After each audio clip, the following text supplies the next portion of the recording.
So what is a Circuit Rider training program? It's a program run by the federal government through Indigenous Services Canada. It's a capacity building program where First Nation operators can receive mentoring and training support by experienced water treatment plant operators who travel on site and deliver the training in person.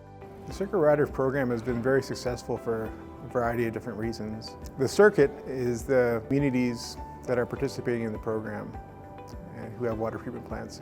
Circuit Riders are the water treatment plant operators who go around and help the First Nations with their water and wastewater related infrastructure. In the Yukon Territory, and I'm sure everywhere elsewhere in Canada, but in the Yukon Territory, communities can be very remote. You can have 5 or 6 hour drive from our main city, Whitehorse, to get to some of these communities. That means that the operator would have to travel 6 hours, say, to get to the Yukon University for their training. So it's very helpful for operators to have somebody come to them over to the training on site, that they don't have to carry the burden of having to travel.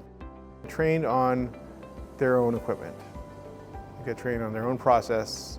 It's not general. It's very specific to what they do and what issues they'd like to be trained on.